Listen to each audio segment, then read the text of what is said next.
Hello, my name's David Seaman, and this is the Three Lions Podcast.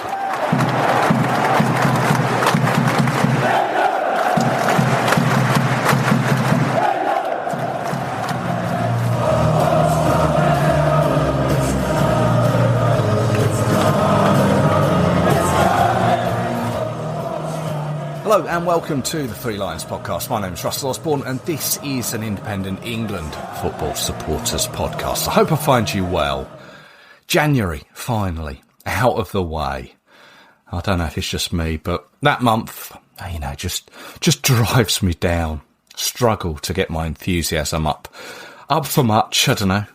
Perhaps it's the come down from Christmas, the back to work, the weather, the worldwide news. Perhaps a combination of them all. But here we are, now, in February. A shorter month. Anyway, enough of my moans and groans. Let's look forward. Plenty on the horizon, including the Nations League draw. And I will come to that towards the end of the show. But first, the January transfer window. It opened on New Year's Day, 1st of January 2026. And it closed recently on Monday, the 2nd of February. Taking a look back at this window, as I tend to, but taking a look back last year, it's always interesting to see how things were. Let me remind you, Kyle Walker went from Manchester City to AC Milan, and we now see him at Burnley. Marcus Rashford switched from Manchester United to Aston Villa. He done well there for a short period of time. And we now see him on loan at Barcelona, doing particularly well. Top of La Liga at time of recording. And Ben Chilwell, he left Chelsea and moved to Crystal Palace. So plenty of moves happen during this window, but sometimes they're they're loan deals and don't tend to last that long. But this is what's happened so far, 2026. So once again, this year, let's take a look to see what England players have moved and to where, and if they could be on the plane come June. Let's start mid-January, 14th to be precise. Conor Gallagher. Now, he was over in Spain. He was at Atletico Madrid. He has moved to Spurs for 35 million. Now, he won 22 caps for England since his debut back in 2021. That was the 10-0 away win over San Marino. His last appearance came in the defeat to Senegal at the City Ground. That was last summer at Nottingham. Of course, he's previously featured in the Premier League, having been at Chelsea for a period of time at the beginning of his career. Now, he made his Tottenham debut in their recent defeat to West Ham. Now, I know a lot of people were down on him, and he always seemed to receive a fair bit of criticism under Gareth Southgate. But I've got to be honest, I thought he never really did anything wrong. Perhaps he never done the spectacular. Perhaps that's what people were expecting. But Thomas Tuchel, he has only selected him the once. As I say, that was the game against Senegal last year. That's his only time under Thomas Tuchel. So I kind of find it hard to see Conor Gallagher on the plane this summer as part of the World Cup squad. A few days later, 19th of January, Mark Guéhi, Crystal Palace to Manchester City for 20 million. You may remember there was a lot of talk that he would sign for Liverpool at the start of the season, as he only had a year left on his contract at Palace. He went about his business quietly, didn't let all the talk affect him in the way that it has maybe some other players. And eventually those talks broke down and he remained at Palace. But this window, City grabbed him. Now, he's been part of the England setup for some time now. He's played at every level for England from 16 onwards. Made his senior debut in 2022 in a friendly over Switzerland at Wembley. Now, since then, he's made 26 appearances. And it's often been said that he was our player of the tournament throughout Euro 2026. Can't really argue with that. I thought he was superb. Obviously, now being at City, you'd hope that he can build a relationship with John Stones, which can only benefit England. But we know that John Stones has been out injured for some time. Just kind of hoping that maybe come the summer, come the latter part of this season, John Stones can get some match time, work his way back into the England side. But Mark Gay made his City debut in the recent home win over Wolves, and barring any injuries, he'll be a mainstay in our defence come the summer. 23rd of January, Ethan Nwaneri he's at Arsenal. He's moved to Marseille on loan. Now, he's still only 18, and like Mark Gay, he has worked his way up through the England aged groups from 16s to 21s, making 13 appearances for Lee Carsley's team, scoring 3 times. And he featured in all 6 of the under-21 European Championship games of last year. The winning team, of course, we were. When it comes to the senior level, he hasn't actually made his debut for England yet, but he's actually eligible for England for both Nigeria and France. And with regards to Marseille, he made his debut for them the day after that move, and he scored 13 minutes into it in a 3-1 win over Lens. Now, if he gets plenty of game time over in Ligue 1 for Marseille, we may see him make an appearance for the seniors in the upcoming friendlies. But as for the World Cup squad, we'll have to wait and see. Could be a surprise selection. What do they call that? A wild card?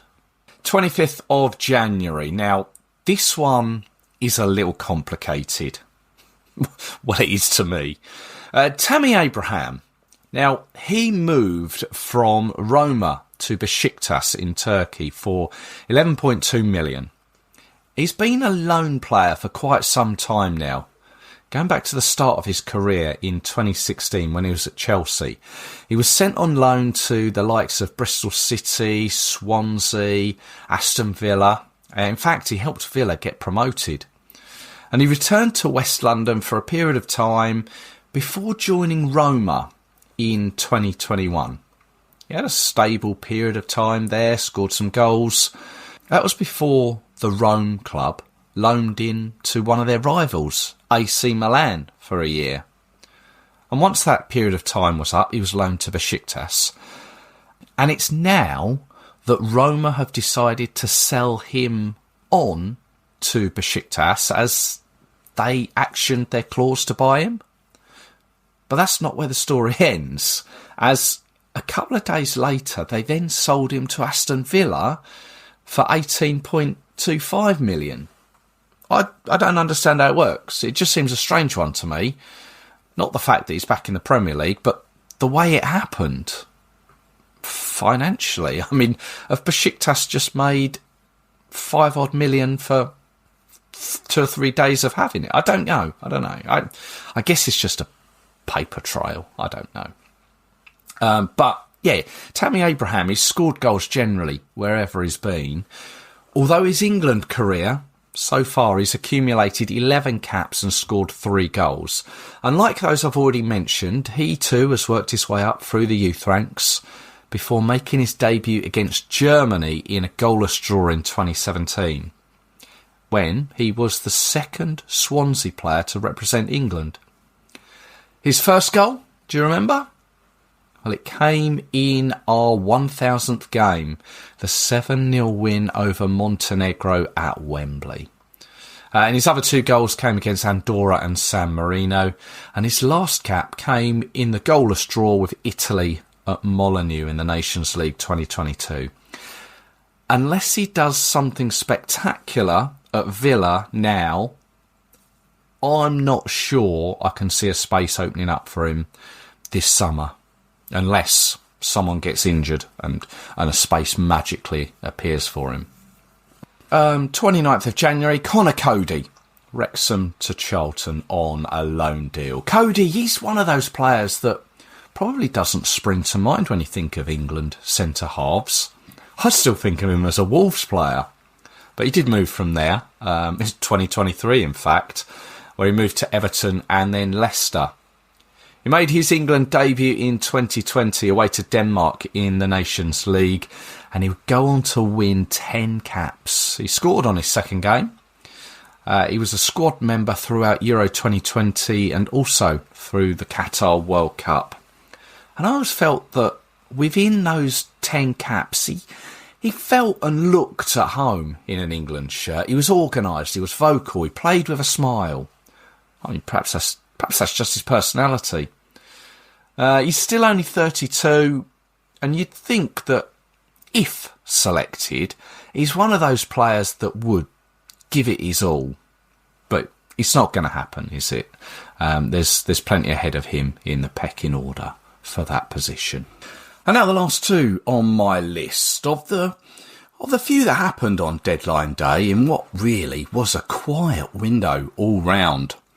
Calvin Phillips, remember him? He was back at Leeds back in the early part of his career when he broke into Gareth Southgate's side. He was part of the Euro 2020 campaign. Throughout his England time, he won 31 caps, made his debut away to Denmark in 2020 in the Nations League. He scored once, but back in 2022, he moved from Leeds to Manchester City for 45 million. And despite being part of their treble season a year later, he never really established himself there at City. He went to Ipswich on loan for a while before returning to the Etihad, where he had 7 minutes in their Carabao Cup game last September against Huddersfield. That was the last time he played for City. So now, for the remainder of the season, he's being loaned out to Sheffield United in the Championship. Shame, really, because at one point he really was a potential star. And it just seemed that the City move, well, it was just the wrong move. I think his eyes lit up at the chance of going there. And as I say, he won a treble, so maybe you can't argue with that. But let's face it, he's got a long way to go before he finds himself anywhere near in contention for an England place. And my final man on the list is Angel Gomez. And I mentioned Ethan Nwaneri being loaned to Marseille. And I thought at the time, that could be good. Another Englishman to keep Angel Gomez company. I don't think they had time to exchange phone numbers, as Gomez has been loaned to Wolves for the last half of the season, which I think on the face of it could be interesting. Although given their position in the table, I think he can only really add a bit of stability, given that their relegation is nigh on confirmed, isn't it? But Gomez won 4 caps under Lee Carsley, whilst he was the interim manager. All of those were in the Nations League. He appeared settled, not fazed by it all. But since Tuchel came in, he's not seen any further opportunities. And I say it'll be an interesting move going to Wolves, because once this loan spell expires, will another Premier League club pick him up? Or will he return to France? Who knows? So those were the transfer deals that have happened concerning England players in this most recent of transfer windows. But also, during that time, 20th of January saw the passing of Tommy Wright. Tommy Wright was someone we see very little of these days. A one-club man, Everton through and through. He made 374 appearances for the Toffees in 10 years as a right-back. And in that time, he won the FA Cup and the League. And also won 12 caps for England. And he made history by making his debut against Russia during the 1968 European Championships. He was the first England player to play their first game in a tournament. He was also part of the team that we sent to Mexico in 1970 for the World Cup and played in the famous defeat to Brazil, which, in the end, was his last cap. Now, he was born in 1944 in Liverpool and died 20th of January 2026, aged 81. I'd like to pass on my condolences to his family and friends. Now, I'm going to come to the Nations League draw preview in a moment, but before that, I wanted to touch on something that has been very much talked about a lot in the news, in the media recently. The World Cup. Obviously, we are in a World Cup year, but as I've said on many times previously, each World Cup comes with its own scare stories. And this one, it seems, is absolutely no exception. Day after day, I'm reading, I'm hearing that it should be boycotted. I hear that X amount of tickets have been cancelled, but never really with any proof. Let me get this out the way. I think, off the bat, the World Cup, it will go ahead. Make no doubt about it. I've had people say to me, America, they shouldn't have the World Cup. And I give them their moment to say their piece. Trump, Epstein, ICE, Greenland, all of which I fully agree with, by the way. But I then ask them, where is the World Cup being held? And of course, they'll say, America. But that's all they know. That's all they hear, and that's all they're interested in. I think it's probably a fair assumption to say the vast majority of people don't know that the World Cup is being co-hosted by its neighbours, Canada and Mexico. And with less than 6 months to go, it is virtually impossible, nigh on impossible, to take America out of the equation, whether you like it or not. The whole schedule, that's WHOLE, is pretty much set in stone. To change it is it's going to cause incredible upheaval. If you, as a fan, are not going, could be, for a number of reasons. It could be financial, it could be morals, it could be your stand, your boycott. Fair play to you. Up front, I'm not going. As I've mentioned in previous episodes, I moved house last year. You got the general costs incurred, as you may know if you've moved house. It takes a while to adjust to. I couldn't afford to lay down the sort of money being asked for this World Cup. I'm not a top capper, so I'd still be looking at those pricier tickets. There's no $60 ones for me. Plus, also, I may have said one or two things on social media that might not be looked upon so favourably if that policy is to be implemented. And I've said previously, I don't begrudge anyone going. I'm not going to tell anyone to boycott it.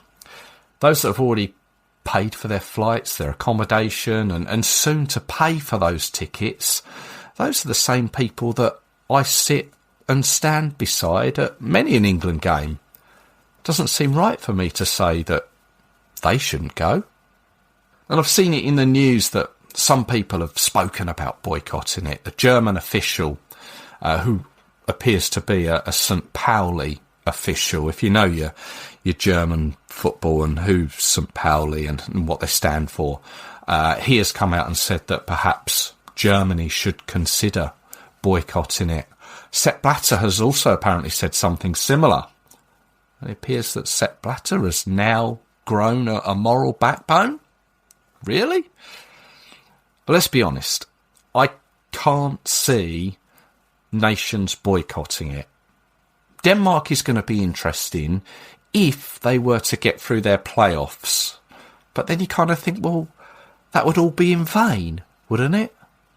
Took me on a bit of a rabbit hole, though, boycotting the World Cup. It appears nations have boycotted it before. It wouldn't be a new thing if teams were to back out.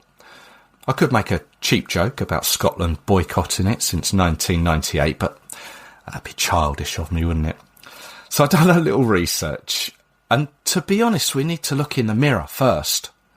whilst not really a boycott as such, more a naive, stubborn refusal from us and our fellow home nations in thinking that the home internationals were much more important than being part of FIFA back in the day. But the first team to boycott the World Cup was Uruguay back in 1934. And at the time, they were the current holders. This is after they won it in 1930 on home soil. But back then, many nations refused to travel there to Uruguay. I think at the time it was just expensive to get that far to South America. So when it came round to 1934, Uruguay refused to travel to Italy, and they became the only nation to not defend their trophy. So 4 years later, 1938, when the tournament was held in France, once again, Uruguay refused to travel. And in fairness, it seemed like the agreement was that the tournament would be hosted alternatively between Europe and South America. So when France was chosen following Italy hosting it 4 years before, Uruguay again opted out and Argentina joined them. 1950 is an interesting one. India withdrew. Now there seems to be a common thought that they did so because they weren't allowed to play barefooted, which by all accounts they had done at the 1948 London Olympics. But the actual real reason is that they didn't think the World Cup was really that important. So their one chance they had, and they missed out on it. And they've never been able to put it right since. We've never seen India at a World Cup. Turkey also withdrew because of the finances needed to get all the way to Brazil that year. 1966, the glorious year of 1966. There wasn't a country that boycotted it. There was a whole continent that boycotted it. Africa. Now, the tournament featured 16 nations, 10 from Europe, 4 from Latin America, 1 from Central America / the Caribbean, and that left one spot to be fought over. And that was supposedly to be fought out between Africa, Asia and Oceania. And because of that, CAF, the African Confederation, decided that that was unfair and they pulled right out. In the end, that spot was famously taken by North Korea. But I think now, here we are, 2026, when there is so much money bandied about within the game, both for teams and individual players, it's too much of a risk, I think. And let's be honest, if you've already played in Russia in 2018 and Qatar 2022, it's unlikely you'll be pulling out in 2026, right? But it certainly is a topic of conversation that will continue to rumble on in the next few weeks and months.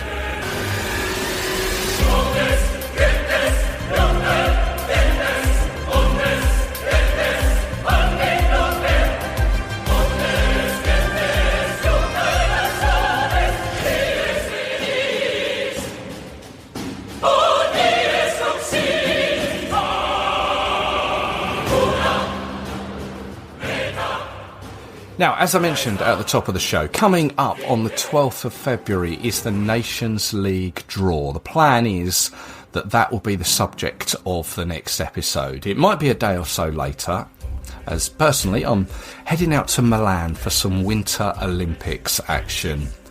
Along with AFCON, that's been one of my tick box things to do. So for those to happen within consecutive months is quite good. So I'm looking forward to that. But I return on the day of the draw. But I wanted to just take a little preview at it. This will be its 5th tournament of its nature. If you're not familiar with it, it's a competition for European nations of various levels to play against each other in a league format. resulting in either winning a trophy at the end of it, or they could end up gaining promotion to the next level, or being relegated after failing to sustain their current level. It's similar over in CONCACAF. Now, I personally think that this is a trophy worth pursuing and winning. Others will say otherwise. Some will still see the games as glorified friendlies, but ultimately the competition now contributes to qualifying for both the European Championships and the World Cup going forward. My only gripe with it is that it now seems to be quite stretched out. The group games coming around every 2 years. Then once the teams for the finals and playoffs, and now quarterfinals as well, have been determined, you have to wait another 4 to 6 months to actually play the games. But I understand that's a factor of the FIFA calendar. Or in the case of League C and D, their playoffs, they have to wait almost 18 months to play their games. Seriously, check it out. Thankfully, England aren't in either of those, League C or D, but we did have that period of time where we were in League B after we got relegated back in 2023. That seems quite some time ago now, doesn't it? But thankfully we went unbeaten in 2024 and we were promoted back to Group A. That under the guidance of Lee Carsley. So we have him to thank for that. So on the 12th, the draw takes place. Now, across League A, there are 4 divisions of 4 teams. Now, over the years, the format has slightly changed. And once again, this time, it has changed again. For the first 4 competitions, the top 4 nations that won their group headed to the finals. As you may remember, in its first edition, 2019, we were part of the Final 4, and we went to Portugal for the finals. Places 2 and 3 were safe, and place number 4, they were relegated. This time around, first and second will head to a quarter-final with teams from all of the League A divisions that finish in the same spots, first and second, which I'm not sure I like. It almost feels like it's prolonging the competition.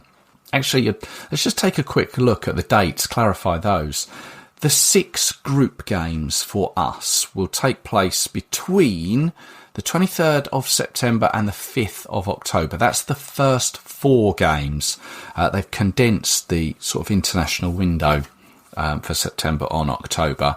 And then the final 2 games will be between the 11th and 16th of November.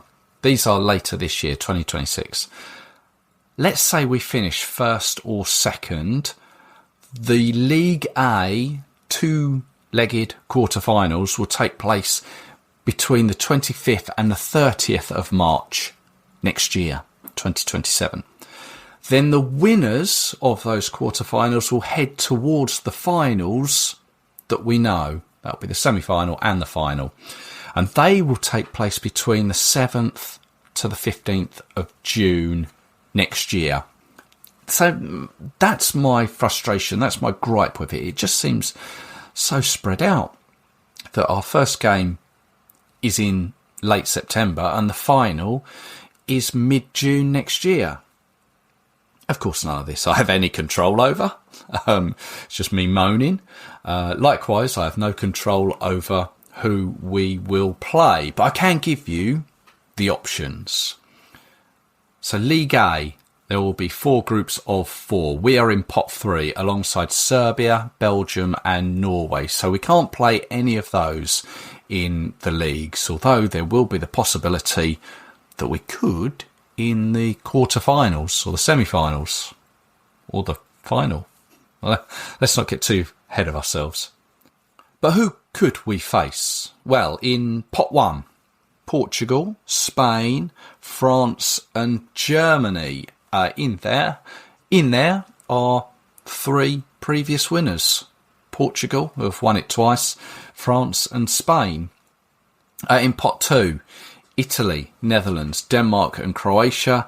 And then in pot 4, there are the Welsh, the Czech Republic, Greece and Turkey. Now, I'm sure you'll have your thoughts on who you'd like us to face, and they'll all differ for various reasons. And I'd kind of like to look at it as where I've been, seeing England play.